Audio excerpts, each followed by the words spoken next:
কৰিছো এগৰাকী গ্ৰন্থকাৰিকলৈ নিযুক্তি পাব ডাইৰেক্ট ৰাজ্যৰ শিক্ষা গৱেষণা আৰু প্ৰশিক্ষণ পৰিষদে আমাৰ বিএড আৰু ডিএলএড কোৰ্চসমূহ চলাই আহিছে অধ্যাপক অধ্যাপিকাৰ অসুবিধাৰ বাবে গোৱালপাৰাকে ধৰি কেইবাখনো বিএড কলেজ আজি আমি এক প্ৰকাৰ সংকটৰ মাজেৰে পাৰ হৈছো কাৰণ এনচিআৰটি ৰিকগনাইজেশ্যনৰ বাবে যিমান অধ্যাপক অধ্যাপিকা লাগে আমি নিযুক্তি দিব পৰা নাছিলো আজি 7 গৰাকী প্ৰাৰ্থীক আমি ডায়েটত নিযুক্তি দিছো এই গোটেইকেইটা নিযুক্তিয়ে আমাৰ বাবে খুব ইম্পৰ্টেণ্ট বিশেষকৈ ইঞ্জিনিয়াৰিং কলেজত হোৱা নিযুক্তিখিনি অসমৰ সংবাদ মাধ্যম ইয়াত উপস্থিত আছে নিযুক্তি পোৱা প্ৰতি গৰাকী ছাত্ৰ ছাত্ৰীয়ে খাঁটি অসমীয়া মাজে মাজে সংবাদ মহলে এটা নিউজ চলাই যে অসমত বিআৰচিৰ ব্যৱস্থা পৰিত্যাগ হৈছে অমুক হৈছে সেইকাৰণে অসমত বাহিৰৰ পৰা অহা ৰাজ্যৰ যুৱক যুৱতীক ৰঙা দলিচা পাতি দিয়া হৈছে অনৰ্থক বহুত নিউজ চলাই আমি যোৱাবাৰ নিযুক্তি দিওঁতে আৰু আজি নিযুক্তি দিওঁতে মই অসমৰ যিসকল সংবাদ মাধ্যমৰ সাংবাদিকে মনত ক'ৰবাত খুদ ৰহি থাকে তেওঁলোকে নিযুক্তি পোৱা প্ৰত্যেকগৰাকী ছাত্ৰ ছাত্ৰী ডিএলএ পৰীক্ষা কৰি ল'বলৈ মই অনুৰোধ জনাম তেওঁলোক খাঁটি অসমীয়া হয় নে নহয় অৰ্থাৎ আজি আমি ৰাজ্যখনত আমাৰ চৰকাৰ আৰম্ভ হোৱাৰ পিছত 97,454টা আমি নিযুক্তি দিয়াৰ প্ৰক্ৰিয়াটি শেষ কৰিলো অৰ্থাৎ আজি 41 গৰাকী যদি আমি হিচাপ কৰো আমাৰ চৰকাৰ অহাৰ পিছত নিযুক্তি পোৱা লোকৰ সংখ্যা 97,454লৈ বৃদ্ধি পালে আৰু আমাৰ ৰাজ্যত ইমান সংখ্যক বৃহৎ অসমীয়া যুৱক যুৱতীৰ নিযুক্তি আগত কেতিয়াও হোৱা নাছিল গ্ৰেজুৱেশ্যনৰ পৰা চতুৰ্থ শ্ৰেণীলৈ ইয়াৰ ফলত আমাৰ লাভ কি হৈছে পৰিয়ালকেইটা উপকৃত হৈছে যুৱক যুৱতীসকল উপকৃত হৈছে সেই এটা চাই আন এটা হৈছে যে নিযুক্তি মেধাৰ ওপৰত হোৱাৰ কাৰণে নতুন প্ৰজন্ম স্কুল কলেজত পঢ়িবলৈ আৰম্ভ কৰিছে আজি আমাৰ স্কুল কলেজত এটেন্ডেন্সৰ সংখ্যা বাঢ়িছে স্কুল কলেজত শিক্ষাৰ পৰিৱেশ ভাল হৈছে আৰু দেউতাক মাকেও এতিয়া বিশ্বাসেৰে সৈতে ল'ৰা ছোৱালী ক'ব পৰা হৈছে যে তহঁতি পঢ়িলে চৰকাৰী চাকৰি পোৱাৰ সম্ভাৱনা আছে আগতে যেতিয়া দেউতাক মাকে ল'ৰাক কয় যে তই পঢ়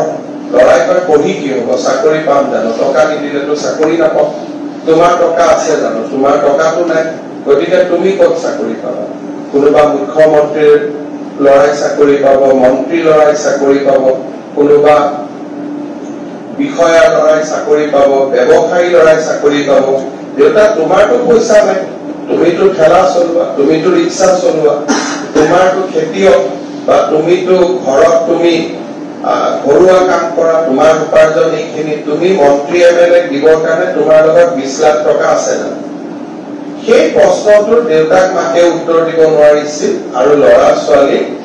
পঢ়াৰ প্ৰতি যিটো ধাউতি থাকিব লাগিছিল সেই ধাউতিটো কমি কমি গৈ আছে আজি আমি প্ৰমাণ কৰিম যে নহয় মেধাৰ ওপৰতো নিযুক্তি দিব পৰা ৰাজনৈতিক শক্তি অসমত আছে বহুত ল'ৰা ছোৱালীয়ে কেতিয়াবা কয় যে আমি মেৰিটত নিযুক্তি পাইছো চৰকাৰৰ লগত ইয়াত কি কথা ৰাজনৈতিক নিযুক্তি দিব আটাইতকৈ সহজ লিষ্টখন মোৰ অফিচত টাইপ কৰিব লাগে অফিচাৰক পঠাই দিব লাগে এপইণ্টমেণ্ট দি দিব মেৰিটত নিযুক্তি দিয়া আটাইতকৈ কঠিন কাম কাৰণ এই নিযুক্তি প্ৰক্ৰিয়াত জড়িত থকা কোনেও নিজৰ খুলখালী একজনকো চাকৰি দিব নোৱাৰে নিজৰ ভায়েক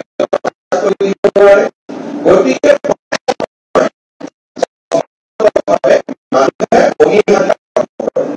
সকলোৱে যেতিয়া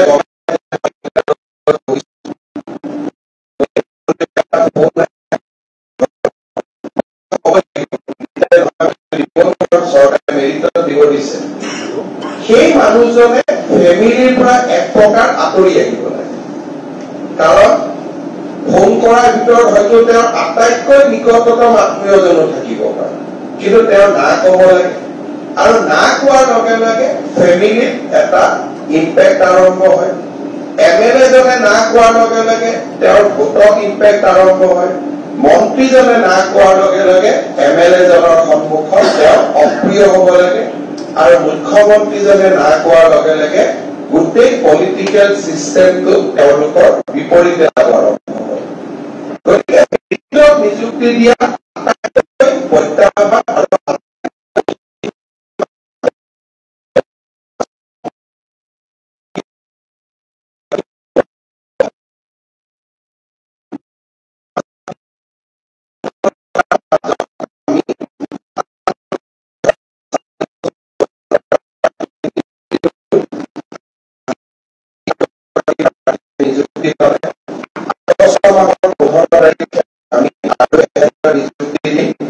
আমাৰ লক্ষ্য যে 1 লাখৰ সীমা পাৰ হৈ আমি যাতে 1.5 লাখত গৈ শেষ কৰিব পাৰো। অৰ্থাৎ মোৰ মুখ্যমন্ত্ৰীৰ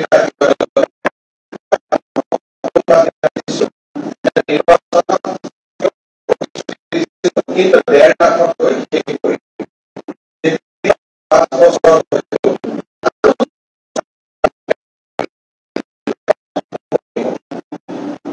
এই মহান জড়িত মোৰ সকলোৰে প্ৰতি এটাই অনুৰোধ, আগতে এটা সময় আছিল চাকৰি মানুহে টকা পইচা দি পোৱাৰ কাৰণে চাকৰিটোক মানুহে কি ধৰণে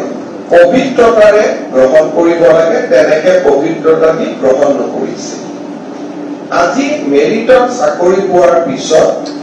আমাৰ নিজৰ কামটো বা আমাৰ নিজৰ কৰ্তব্যটো আমি অত্যন্ত পবিত্ৰতাৰে সৈতে গ্ৰহণ কৰিব লাগে। অধ্যাপক অধ্যাপিকা এটা জেনেৰেশ্যন আছিলে, অধ্যাপক অধ্যাপিকা তাক সকলোৱে সন্মান কৰিছিল। মাজত এটা জেনেৰেশ্যন আহিলে য'ত প্ৰশ্নবোধক চিন আহিলে। যেতিয়াই মই টেটৰ শিক্ষকৰ নিযুক্তি দিওঁ বা কলেজৰ অধ্যাপক অধ্যাপিকাৰ মই নিযুক্তি দিওঁ, মই এটাই কথা সকলোকে অনুৰোধ কৰো যে আমাৰ বৃত্তিটোৰ ওপৰত অধ্যাপক অধ্যাপিকা শিক্ষক শিক্ষয়িত্ৰীৰ ওপৰত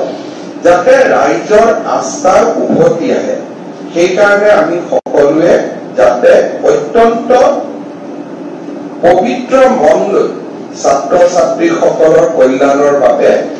এই কামত যেন আমি নিজক নিয়োজিত কৰো। ছাত্ৰ ছাত্ৰীসকলে শিক্ষাৰ লগতে ক্ৰীড়া সংস্কৃতি আদি কামতো বা আদি আমাৰ যিটো নন কেৰিকুলাম বা co-curriculum activities বুলি কওঁ, তাৰ লগত জড়িত হৈ থাকিলে তেওঁলোকৰ সম্পূৰ্ণ বিকাশ হয়। যিসকল অধ্যাপক অধ্যাপিকাই NCC কৰিছিল, খেলা বা সংস্কৃতিৰ লগত জড়িত, তেওঁলোকে যেন শিক্ষাৰ লগতে নিজৰ নিজৰ যিবিলাক সুপ্ত প্ৰতিভা আছিল, সেই সুপ্ত প্ৰতিভাবিলাক ছাত্ৰ ছাত্ৰীসকলৰ লগতে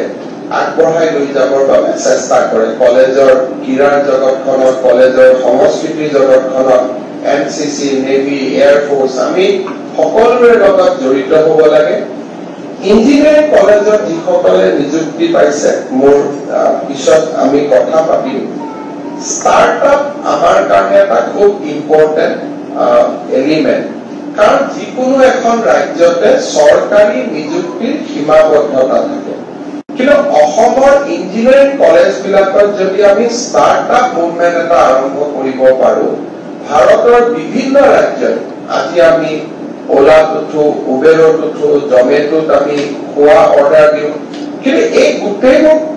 কাৰ ফল? ষ্টাৰ্টআপ মুভমেণ্টৰ কাৰণে আজি এনেকুৱা ধৰণৰ অনুষ্ঠানবিলাক হ'ব পাৰিছে